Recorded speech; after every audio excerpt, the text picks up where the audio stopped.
Hey guys, Joanna here. Thanks for tuning in, Leader by Faith.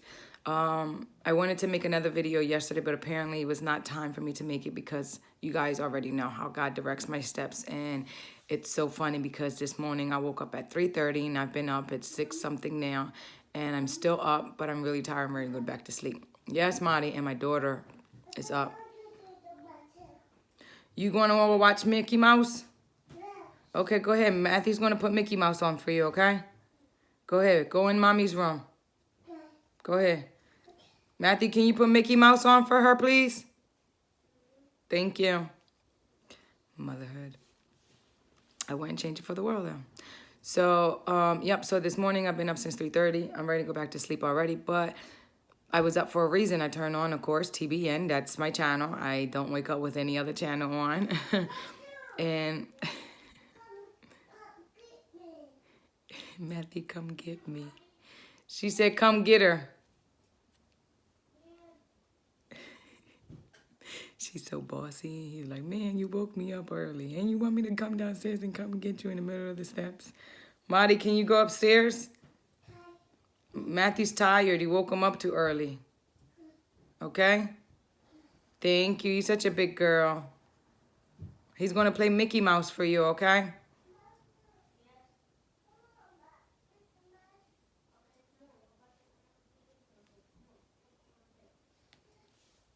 I love their bond. It's so awesome. All right, so, yep, so you're better than the devil. The devil's mad. Stop letting him, which is the worldly ways, intimidate you, okay? 2, you're unconditionally loved. There's nothing that you can do to make God, Jesus, love you or protect you even more than he does me or he does to somebody else. And 3, which corresponds with all of the other two, right, is grace is what protects us, you guys. There's nothing else that you need besides a faith as big as a mustard seed to believe that God gave his only begotten son for us to be, saved by his blood, which is the grace part, which is the New Testament, not the Old Testament. The Old Testament says we're going to be crucified, we're going to die, we're going to be rebuked. All of this negative, not negative, but, things that just are different compared to what grace protects, okay? So, yesterday I wanted to make another video. I was talking to my friend. I made a previous video and it's called You Are Not of the World, right? And Joseph Prince, I get emails from him, right? And my friend, Joseph Prince is like his guy. Like that's the one that he loves to listen to, right? Why? Because Joseph Prince preaches mostly about grace, right? He's actually the one who got me into grace and got me into liking Joseph Prince for myself, right? So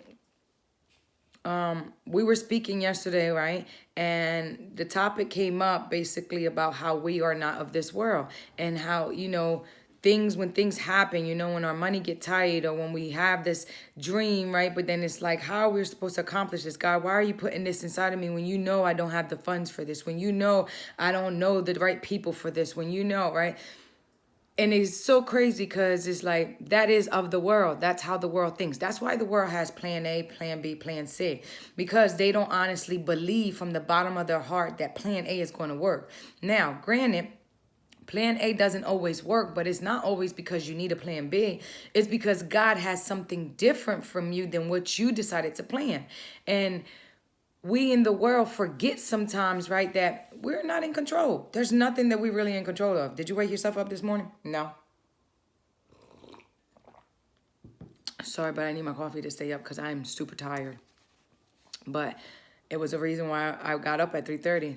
So today I decided, right, that I was going to be up. No, again, I didn't decide, right? God decided. Time to get up, Joanna. Got up, right? Mind you, I was in a deep sleep. I don't know how I woke up. It's like like sleepwalking or something. But I'm fully up. Don't worry. I'm not sleep talking or sleepwalking. And to me, it was just like, wow. Like I thought I was going to sleep in. I even changed the time. I put like an extra 30 minutes on the alarm last night and everything, But make your plans and God always has something better for you, you guys. And I'm telling you, I'm going to get my rest today, right? But I was supposed to be up because I was able to listen to An interview that TBN was doing. I forget the name, right? But the prayer that he said was basically speaking about being of this world. You are not of this world. Do not allow people to tell you who you are or what you are. Understand where you come from. Understand what you are living for or who you are living for. And right there, I was like, yep, I'm up. It's time for me to be up. And then the next one after that came it was their interview, and then John Gray came on. And what did John Gray come on, right, and speak about? Basically the same exact thing. He had what's her name, Tasha, I want to say Leonard, I'm a winner, right? And he spoke exactly about the same thing. We are not of this world. Like, we have to get this in our heads, right? And then Steve Feverick, I believe that's how you say his last name, Stephen Feberick came on, right? And he spoke about the same thing, but he gives a great, like, he puts his words right into like examples that we go through in life. And of course, you know, because they're so good connected with God, they feel comfortable enough in their own skin and within their own family, right, to use their own troubles to make an example for people to really understand, like, you're not the only one that's going through it. So what he used was him and his wife, right? And what the example was that basically tied back up to you are not of this world is how we sometimes get so caught up on what we don't like about something or somebody, right? And I don't know why I'm saying right so much today, but just bear with me. I'm tired. I'm trying to make my brains work probably. I don't know. But we get so caught up on making, you know, excuses on why we don't like this person, why we like this person, and why we don't like this, and why we do like this, right? And at the end of the day, it's like, when you are not of this world, it doesn't matter why you don't like something or like something. It doesn't matter who did you wrong, because at the end of the day, God forgave you. So why can't you forgive them? God gave his only begotten son for you to sin and for somebody else to sin. Sinning is hurting somebody else. I'm not saying to be nobody's fool. Again, I'm not saying going out there and kill anybody, because that's not what God's about. Don't purposely hurt people. But what I'm saying is, as a human, in the human flesh, that we're evil, right? It's difficult for us to always be on our P's and Q's and remember, right, that we're supposed to treat somebody a certain way, or to remember in that instant moment, hey, you don't know what that person is going through. You don't know what that person's deep secret of pain is, right, or a struggle is. We humans have a way of putting this mask on, right, and living under this mask. So one thing that Stephen said, right, Steve said today, right, that I took from him was, offense is an event. Offended is a decision. And that's what makes you of this world. You allow yourself to be offended, right? And I don't want you guys to think that I'm saying don't be offended. Oh, how am I supposed to not be offended if I don't like something I don't like? Be honest and be real with yourself and those around you, because that's how you're going to prosper, and that's how you're going to make sure that you build a great team, you know, and build an empire with people that are going to be successful with you, right? Because honesty shall set you free, period. So it hit me because at the end of the day, right, I use the word very, very lightly, like, no, very strongly, actually, because I joke a lot. I'm a jokester, right? But I'll say, like, oh my gosh, you offended me. Like, that is so offensive, right? And I learned, right, that offensive is an event, and offended is a decision. You decide what you allow to make you feel offended. Because it's the same thing as you allowing yourself to forgive someone that hurt you, destroyed you, betrayed you, or lied to you, or pumped you up to believe that they are something that they really aren't, or that there's something at the end of the tunnel that really is not there. You know, whatever the occasion or the situation or the event is, at the end of the day, you are in control of how you treat other people and how you allow people to treat you. When you become of this world is when you think that because someone hurt you, you have to be mean and rude to the next person. You have to hurt the next person. You can't be nice anymore. You're tired of being nice. I'm tired of being Mrs. Nice Person, Mr. Nice Guy, stuff like that. Those type of things is of the world, and you're not of the world, because there's things. It's just like when when an officer or a judge, right? Now, I mean, honestly, I've said this before, a judge, they are doing just what their title is. They're judging, right? And it's horrible, right? Because God really is the one that's supposed to judge and make a decision on somebody's freedom and stuff like that off of his judging. He's the only one that has a right to judge and use it against you, right? And not against you as in a bad way, because against you is not always a bad thing. Just like taking advantage is not a bad thing. Sometimes taking advantage is using, the opportunity that's put in front of you for you to prosper, for you to sprout, for you to reach, your destination at the end of the tunnel. Now, people look at criminals, or a person that has a DUI or a person that got caught stealing or something, right? And they will criticize them. What people fail to remember is, have you never stole? Have you never lied? Have you never drunk and driven, but just never gotten caught, or never been, to the point where you've gotten pulled over or crashed or hit somebody or killed somebody? Who are you to judge them? Every one of us, the human flesh is evil. Every one of us are criminals. There's not one person in this world that can say, I have never lied. I have never stolen. I have never tried a drug. I have never. Some people I can say never tried a drug, because some people it's not their, doesn't tickle their fancy. It's not what they like. It's not what enjoys them, right? But that doesn't mean that they never lied. That doesn't mean that they never stolen. That doesn't mean that they never drove under the other influence, which is alcohol. It's a drug, right? People look at other people that would smoke marijuana, would shoot up and stuff like that. Now, every drug has a different side effect to each person, because there's people that can wake up and smoke weed, right? Marijuana, and they'll be fine. But then they wake up and have a shot of any type of liquor, and they're like done. They're done. They can't do anything else. They can't function right. They have to sleep that off. They have to wait until that comes off, and all they had is one drink. It's a drug. It's the same thing. You're not of this world, so therefore don't judge the way the world judges, because you're not perfect, and you are the one that is in control of how you look at people around you. There's nothing someone can say to you that makes you feel any different about yourself, because you should be content within your own body and skin. Now, I said should, but if you listen to what I said there's nothing that someone can do or say to you, because I want you to understand, we have to start speaking things into existence. We have to start speaking to our mountains. And our mountains sometimes are lying right in front of us because of our own stuff inside of us. And we can't have a pure heart, right, if our mind is messed up, because once our mind is messed up, it goes to our heart. And once our heart is messed up, the life and death that flows out of our mouth and our tongues, right, becomes more of death, evilness, because we're so hurt, because our mind's so caught up on, I can't forgive you. You hurt me too many times. I'm not saying go back to a person that continuously hurt you, but forgive them and move on. Feed them with the long spoon, or just discontinue the relationship with them altogether. But I need you guys to understand, you're not of this world. That's where grace came at. Grace protected every single one of us. Bad, messed up decisions of sin and conniving thoughts and, mean, spiteful ways and word choices and habits that we have. Everybody is evil, you guys. All of it. The human flesh is evil. Even if you think about it, that's what makes you evil. You might not act upon it. You might not speak upon it, right? But the fact that you allow your mind to wander, that's how you know that this flesh is evil. That is the devil. The devil is of the world. The devil thinks that he is in control. This leads me to the other point, right?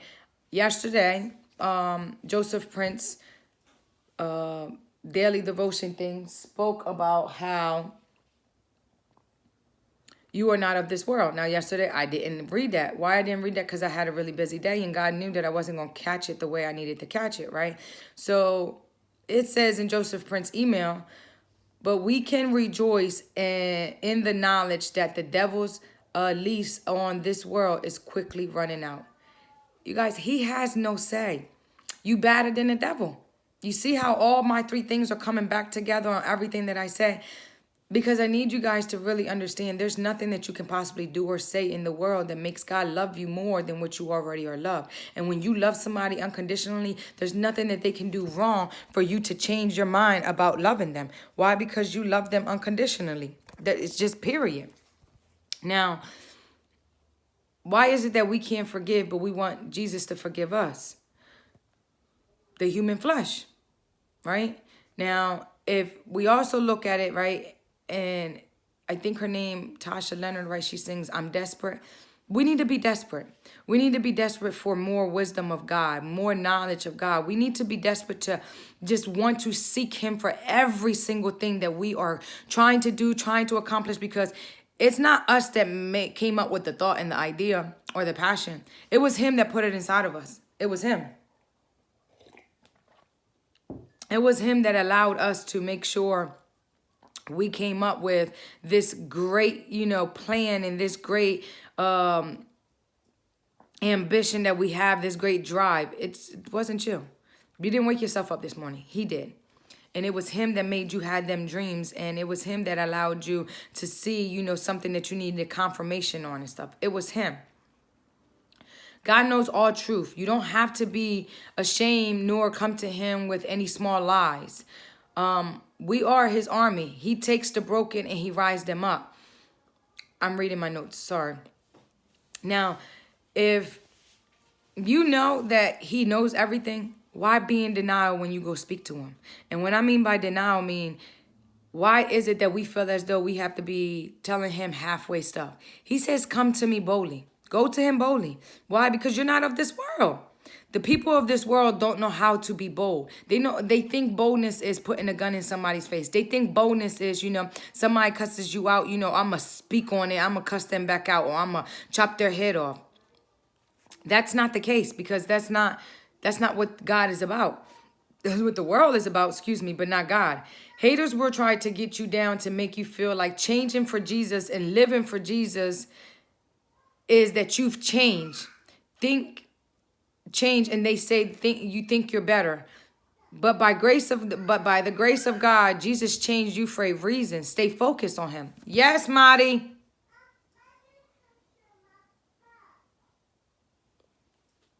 Matthew, what are you doing? What? So I want to read the scripture to you guys, right? I need to get attended to my kids. So I also woke up right this morning and I did the Jesus is Calling book, right? And it says, come to me when you are hurting and I will soothe your pain. Come to me when you are joyful and I will share your joy. Multiply it many times over. Then on the bottom it says, everything you need has its counterpart in me. True confidence comes from knowing you are complete in my presence. Now, it gave me two chapter verses, right? 2 verses from the Bible. One was John 15:5, right? In John 15:5, it says, I am the vine, you are the branches. He who abides in me and I in him bears much fruit, for without me you can do nothing. If anyone does not abide in me, he is cast out as a branch and is withered. And they gathered them and throw them into the fire, and they are burned. If you abide in me and my words abide in you, you will ask what you desire, and it shall be done for you. By this my Father is glorified, that you bear much fruit, so you will be my disciples. Hot dog, you guys. I don't understand how people don't understand that this book, the Bible, right, is phenomenal. It's the best book to read. The next one is James 1:4. Now in James 1:4 it says, but let patience have its perfect work, that you may be perfect and complete, lacking nothing. What else do you need for someone to say for you to understand? If you are of God, there's nothing in the world that you won't be able to accomplish or have in your hands if you come to him and ask him boldly. There's nothing that he won't provide for you and he won't give for you. You're not of this world, you guys. You're not people around you. You are the one that God will take up, because he likes the broken. I've said it before in my other my other videos. God's disciples, they all were messed up. What else can we ask for in life, besides for God to make sure that he saves us and he protects us and he makes sure that we come to him. We got to make sure we go to him for him to, show us his works, because if you don't go to him, he doesn't pressure you. He's not a God that's going to pressure you. He's a God of love, patience, and he's there with you. But all you have to do is just call his name and say, I trust you. And he got you. So a recap, you're better than the devil. You're unconditionally loved. Grace is what saved you and protects you. You're not of this world. Make sure that you do what you got to do to understand the word of God, because no one can protect you like Jesus. No one can do the things that Jesus does. I wouldn't give up my only son. I love him. He drives me insane and he grinds my gears. But I tell you, right, I thank the Lord every single day for my children, because there's nothing in the world that I would change just for me not to be a mom. I don't know. I just can't, it's hard, but I love it. It's hard. It's frustrating. Sometimes it's annoying. It's unbearable, no sleep sometimes. I don't care. I love it. It's the best blessing in life. So make sure you guys understand, right? Offense is an event. Offended is a decision. God has a habit of hiding good stuff, and we have to dig for it. The good stuff is deep down inside of you. Dig for it. You're not of this world, so stop making yourself of this world, because God made you to be greater and bigger, and there's nothing that you can honestly do that makes God want you to be more prosperous than he already honestly feels. He already knows that you are going to be, and he made you out to be. Take care, you guys.